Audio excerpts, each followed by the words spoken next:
శ్రీగురుభ్యో నమః. శ్రీ శంకర భగవత్పాద విరచిత శివానందలహరి 95వ శ్లోకము.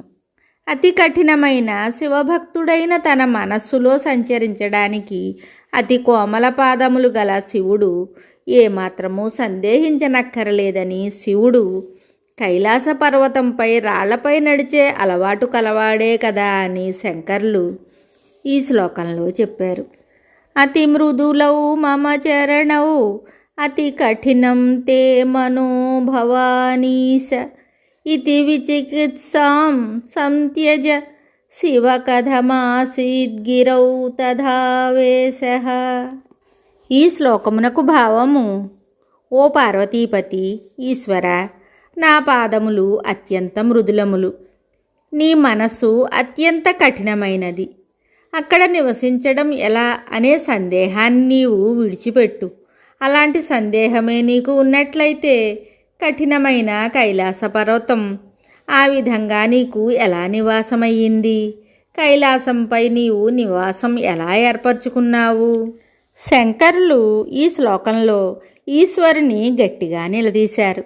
ఓ ఈశ్వర, నీవు నీ పాదాలు చాలా మృదువుగా ఉంటాయని, నా హృదయం కఠినంగా ఉంటుంది కాబట్టి అటువంటి కఠినమైన హృదయంలో విహరించటం నీ వల్ల కాదని ఏదో వంకపెట్టి తప్పించుకునే ప్రయత్నం చెయ్యకు.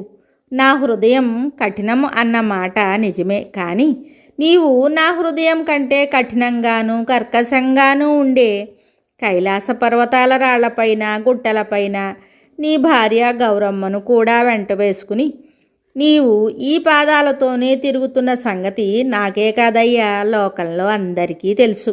కాబట్టి అలాంటి సాకులు చెప్పి తప్పించుకోవద్దు. నా కోరికను మన్నించి నా హృదయంలో విహరించు అని శంకరులు శివుణ్ణి కాస్త గట్టిగానే నిలదీసి అడిగారు. శంకరుల కోరికలోని రహస్యతత్వం ఇది.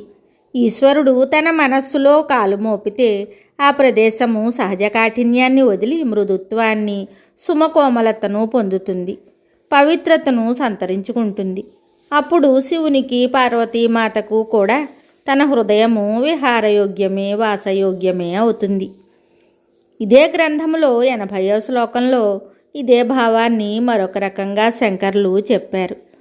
అక్కడ తన వంటి కఠినమైన మనస్సు గల భక్తుడు ముందు ముందు పుడతాడని, అప్పుడు అతడి కఠిన హృదయంలో తన మృదు పదాలతో తాను సంచరించవలసి వస్తుందని తెలిసిన శివుడు ముందుగానే, అనగా ఆ భక్తుడు పుట్టడానికి ముందే కఠినమైన కైలాస పర్వత శిలా ప్రదేశంలో నాట్యం చేయడం అలవాటు చేసుకున్నాడని చెప్పారు.